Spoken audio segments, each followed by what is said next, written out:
সবাইকে আসসালামু আলাইকুম। আমি কানিজ ফাতেমা ঐশী। আমার ইউটিউব চ্যানেলে আপনাদের সবাইকে স্বাগতম জানাচ্ছি। আশা করি সবাই ভালো আছেন। আমরাও আল্লাহর রহমতে আলহামদুলিল্লাহ ভালো আছি।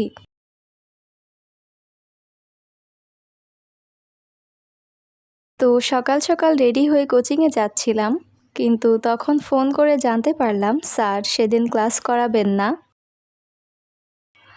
যেদিন উনি ক্লাস করান সেদিন দেখা যায় আমি যাই না, আবার আমি যেদিন যাই সেদিন আবার উনি কোচিংয়ে থাকেন না।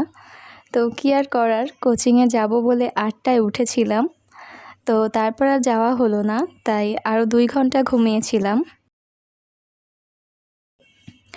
দ্বিতীয়বার ঘুম থেকে উঠে টুকটাক বাসার কাজ করে নিচ্ছি। প্রথমেই আমার বিছানাটা মুছে নিয়ে তারপর নতুন চাদর বিছিয়েছি। কলেজে এতদিন টেস্ট ছিল, টেবিল গোছানোর কোনো সময় পাইনি, তো সব প্রশ্নগুলো এখন একসাথে সুন্দর করে গুছিয়ে রাখছিলাম। এ পর্যন্ত স্কুল কলেজে যতবার পরীক্ষা হয়েছে আমি ততবার এভাবেই প্রশ্নগুলো গুছিয়ে রেখেছি, যাতে পরে এগুলো খুঁজে পাওয়া যায়। তারপর চলে এসেছি ডাইনিংয়ে। টেবিলটা ভেজা কাপড় দিয়ে মুছে নিচ্ছিলাম।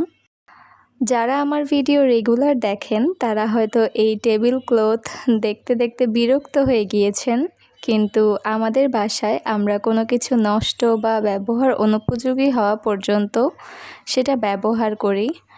এটা শুধু আমরা না, প্রতিটি মধ্যবিত্ত সংসারের চিত্রই হয়তো এটি। আম্মুকে বলেছিলাম আমি ফ্রি আছি, আমাকে যাতে কোনো কাজ করতে দেয়, তো আম্মু বলল লাগবে না। আমি বললাম আরে দাওই না। তখন আম্মু বলল আচ্ছা সালাডটা কেটে দে। শসা, টমেটো, পেঁয়াজ, মরিচ ছোট ছোট করে কেটে নিয়েছি। খাওয়ার সময় লবণ দিয়ে মাখিয়ে নিলেই হয়ে যাবে। তারপর দুপুরে খেতে বসেছি। গরম গরম ভাত, আলু দিয়ে মুরগির মাংস আর ডাল। বেশ মজা করে দুপুরের খাবার খেয়েছি। এখানে ফিরনি আর আমাদের লক্ষ্মীপুরের বিখ্যাত ডিম সুন্দরী পিঠা আমার আম্মু বানিয়েছে। আমার ফুফাতো বোনের বাসায় যাব। বাইরে থেকে কিছু না কিনে বাসায় এভাবে বানিয়ে নিলে আন্তরিকতা বাড়ে। তো সব কিছু গুছিয়ে নিয়েছি, তারপর মা মেয়ে 2 জন রেডি হচ্ছি। প্রথমে মুখে রেগুলার ইউজের ক্রিমটা লাগিয়েছি, তারপর হাতে পায়ে লোশন লাগিয়ে নিলাম, সব শেষে লিপ জেল লাগালাম। আর আমি যে 3 পিসটি পরে আছি এটা কিনেছি বেশি দিন হয়নি, কিন্তু রঙটা হালকা হওয়ায় এখন পুরনো পুরনো লাগছে। তো আমার ফুফাতো বোনের বাসা বনশ্রীতে। যাওয়া আসার সময় রাস্তাঘাটে কোনো ভিডিওই করিনি, কারণ ওখানকার রাস্তাঘাট ভালো না।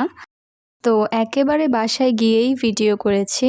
ওদের বাসায় গিয়ে বেশ অনেকক্ষণ গল্প করার পর আমার বোনের ছেলে মেয়েরা আমাকে ছাদে নিয়ে গেল।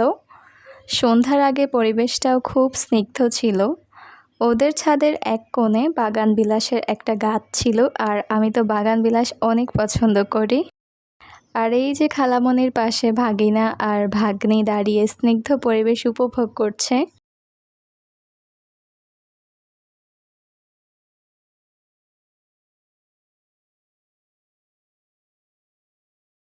তারপর সন্ধ্যায় চা নাস্তা করলাম, আড্ডা দিলাম। আর আমার বড় ভাগ্নি আমাকে কতগুলো গিফট দিয়েছে। যদিও এখন এসব স্টিকার লাগানোর বয়স নেই আমার, কিন্তু ও ছোট মানুষ, আমাকে যা উপহার দিয়েছে এটাই অনেক। তো এই ছিল আমার আজকের ভিডিও। আশা করি আপনাদের কাছে ভালো লেগেছে। ভালো লাগলে প্লিজ ভিডিওতে একটি লাইক দিবেন এবং সেই সাথে আমার ইউটিউব চ্যানেলটি সাবস্ক্রাইব করবেন এবং ফেসবুক পেজটিতে ফলো করবেন। তো আজকে এ পর্যন্তই, দেখা হবে পরবর্তী নতুন কোনো ভিডিওতে। ততক্ষণ পর্যন্ত সবাই ভালো থাকবেন, সুস্থ থাকবেন, আমাদের জন্য দোয়া করবেন।